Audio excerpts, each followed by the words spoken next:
पन्नापुर नाम के छोटे से गांव में सुबह के 5 बजे थे। हल्की धुंध खेतों पर तैर रही थी, जैसे किसी ने सफेद रुई ओढ़ा दी हो। उसे गांव में गरीब माँ बेटा रहते थे। मिट्टी का बना छोटा सा घर, ऊपर टपकती छत, रसोई में सिर्फ एक बर्तन, थोड़ा चावल और आधा किलो गेहूं। माँ धीरे धीरे खांसते हुए बोली।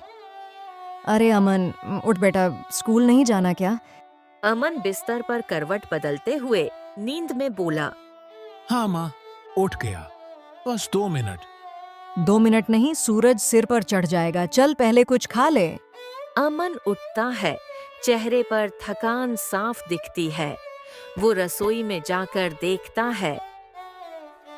अमन धीरे से बोला। माँ, कुछ बना है? बना लूंगी बेटा, तू चिंता मत कर। कल से काम ठीक नहीं चल रहा। आज खेत के मालिक से थोड़ा अनाज मांग लाती हूँ। तू बस स्कूल को देर मत कर। अमन सब समझ जाता है। घर में खाने को कुछ नहीं, पर वो माँ को परेशान नहीं करना चाहता। ठीक है माँ, मैं बिल्लू के घर खा लूंगा, तुम मत परेशान हो। माँ उसे देखती है, जानती है बेटा झूठ बोल रहा है, लेकिन कुछ कहती नहीं। अमन स्कूल बैग लेकर कच्चे रास्ते पर चल रहा होता है, पैर में टूटी फूटी चप्पल। अचानक पीछे से आवाज आती है। ए अमन, रोक जरा। बिल्लू दौड़ते हुए आता है। कहाँ चला ऐसे भागते हुए? नाश्ता किया कि नहीं? अमन हंसता है। तू भी ना हाँ किया। बिल्लू शक से देखता है। झूठा कहीं का, तू रोज झूठ बोलता है। चल मेरे साथ, मेरी माँ ने गरम गरम पोहे बनाए हैं। अमन उसे रोकता है। नहीं यार, रहने दे। अबे दोस्त, किस दिन काम आएंगे? चल। स्कूल का टाइम निकलने के बाद 1 बजे दोपहर, अमन 2 रुपए की टूटी फूटी कॉपी लेकर घर लौट रहा था, लेकिन पेट में भूख इतनी कि कदम रुक जाते हैं। ठाकुर बबलू की बिरयानी की दुकान के सामने। दुकान छोटी पर हमेशा भीड़ लगी रहती। एक बड़े से लोहे के भगोने में चावल, मसाले, चिकन की खुशबू उड़ती है। अमन खड़ा होकर सिर्फ खुशबू को महसूस करता है। उसी समय दुकानदार ठाकुर बबलू तिरछी नजर से उसे देखता है। अमन, खड़े खड़े क्या सूंघ रहा है? लेना है तो पैसे दे, वरना हट। नहीं, मैं बस ऐसे ही। ऐसे ही क्या? बिरयानी की पूजा कर रहा है? लोग हंसते हैं। अमन शर्मिंदा होकर आगे बढ़ने लगता है। तभी ओए सुन, तेरे पास कितने पैसे हैं? अमन जेब में हाथ डालकर बोला। बस 20 रुपए। ठाकुर जोर से हंस पड़ता है। अरे 20 रुपए में बिरयानी कौन देता है रे? यहाँ तो 80 रुपए प्लेट है। अमन चुप हो जाता है। ठाकुर हंसते हंसते अचानक रुकता है।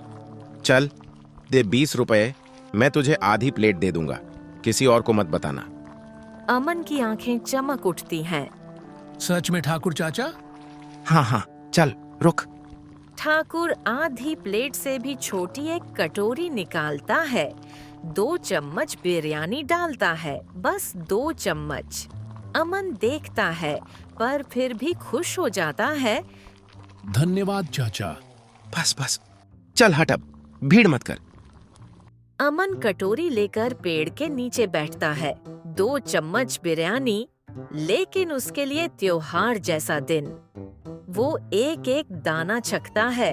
वाह, जीवन में पहली बार बिरयानी खा रहा हूँ। उसी समय बिल्लू आता है। बिल्लू हैरानी से बोला। अरे अमन, तू बिरयानी खा रहा है? कहाँ से लाए? अमन मुस्कुराता है।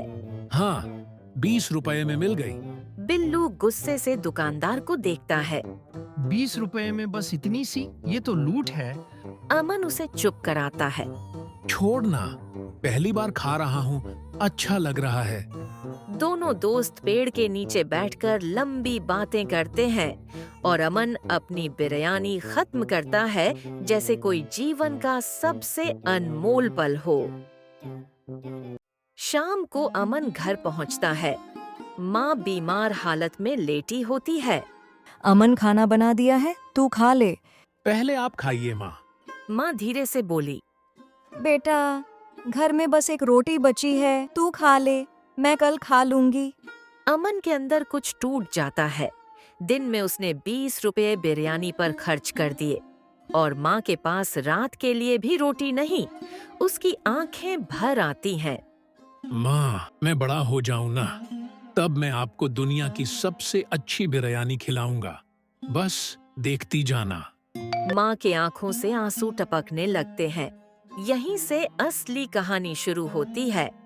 अमन का संघर्ष, उसकी भूख, गरीबी, फिर उसकी मेहनत, उसका बिरयानी सीखना, गांव में अपना छोटा ठेला लगाना और फिर कैसे 20 रुपए की बिरयानी पूरे गांव की जिंदगी बदल देती है। अगली सुबह अमन तेज कदमों से गांव के चौराहे पर पहुंचता है। यहाँ सुबह सुबह कई मजदूर इकट्ठा होते हैं। अमन चाय की दुकान पर बैठता है। चाय वाला रामू काका उसे देखता है। अरे अमन बाबू, आज सुबह सुबह कुछ काम ढूंढ रहे हो क्या? हाँ काका, कोई भी छोटा मोटा काम मिल जाए तो बताना।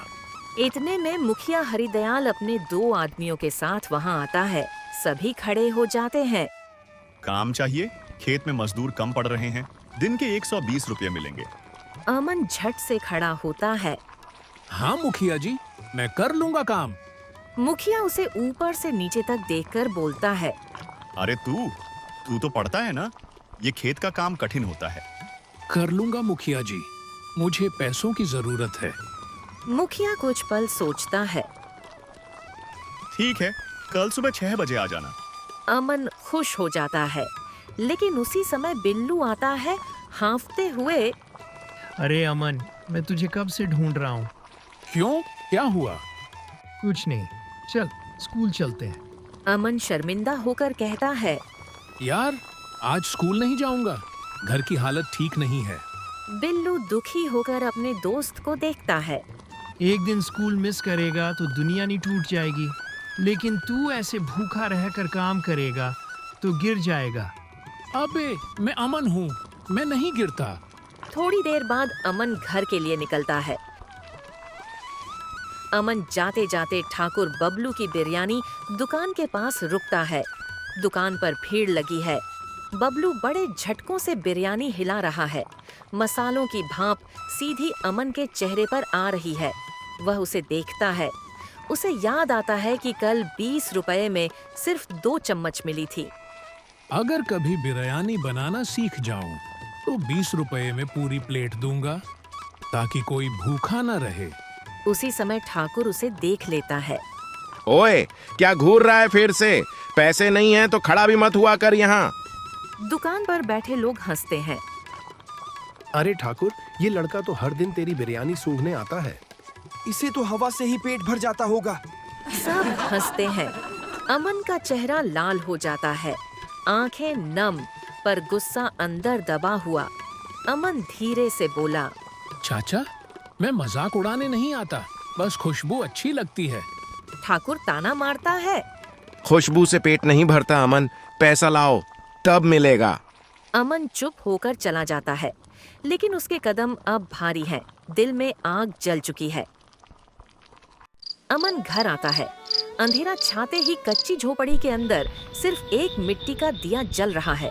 माँ खाट पर लेटी है। अमन चूल्हा जलाकर दलिया बनाने की कोशिश करता है, लेकिन उसके पास बस थोड़े पानी, थोड़ा चावल और थोड़ा मसाला होता है। वो उबालने लगता है। पेट भूख से कराह रहा है।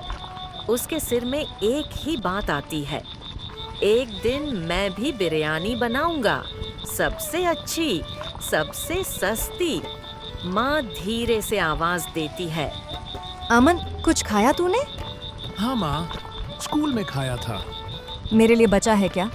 अमन कटोरे में बचे हुए थोड़ा दलिया माँ को देता है और खुद झूठ बोल देता है। मैं तो अभी बाहर खा आया, आप खाइए। माँ उसे देखती है, जान जाती है कि बेटा झूठ बोल रहा है, लेकिन बोलती नहीं। अमन बाहर खाट पर बैठकर आसमान को देखता है। सितारे चमक रहे हैं। अमन मन में बोला, भगवान, मेरी माँ को ठीक कर दो। मैं दिन रात काम करूंगा, पर ये हाल नहीं देख सकता। धीरे धीरे उसकी आंखें बंद होने लगती हैं। अगली सुबह अमन 5 बजे उठकर खेत की तरफ जाता है। धूप नहीं निकली, हवा ठंडी है। मुखिया हरिदयाल पहले से मौजूद है। आ गया? चलो सिंचाई करनी है। अमन खेत में पानी छोड़ने लगता है। काम बहुत भारी है, मिट्टी पैरों में चिपक जाती है। पानी में खड़े होकर शरीर ठंडा हो जाता है। कुछ ही घंटों में उसके हाथ कांपने लगते हैं, पैर भारी हो जाते हैं, लेकिन काम नहीं छोड़ता। एक बुजुर्ग मजदूर गोविंद काका उसे देखते हैं। अमन बेटा, तू पहली बार आया है ना, आराम से कर, गिर जाएगा। कर लूंगा काका, मुझे पैसों की बहुत जरूरत है। काम करते करते 12 बज जाते हैं। अमन बिल्कुल टूट चुका है। उसे भूख, कमजोरी और धूप ने हिला दिया है। गोविंद काका अपना डिब्बा खोलते हैं। 2 रोटियां, आलू की सब्जी, थोड़ी चटनी। काका अमन को बुलाते हैं। आजा बेटा, खाना खा ले। नहीं काका, मेरा खाना घर पर है, मैं बाद में खाऊंगा। काका उसकी आंखें पढ़ लेते हैं। खुद की माँ की कसम खाकर बोल, घर पर खाना है। अमन चुप, आंखें नीचे। काका रोटी उसकी तरफ बढ़ाते हैं। चल खा ले, तू मेरे बेटे जैसा है। अमन की आंखें भर आती हैं। काका, मैं वापस कर दूंगा जब कमाऊंगा। काका हंसते हुए बोले, अरे पगले, इसे उधार नहीं कहते, इसे इंसानियत कहते हैं। अमन पूरी विनम्रता से खाना खाता है। बहुत दिनों बाद पेट भरा। खाना खाने के बाद सब वापस काम पे लग जाते हैं। शाम 5 बजे मुखिया हरिदयाल मजदूरों को पैसे देता है। अमन की बारी आती है। मुखिया उसे 120 रुपए देकर देखता है। अमन, तूने अच्छा काम किया, मेहनती लड़का है तू। अमन खुश होते होते रुक जाता है। उसे याद आता है माँ की दवा। वह दौड़ता हुआ दवा दुकान जाता है। दवा वाला गणेश भाई उसे देखकर कहता है,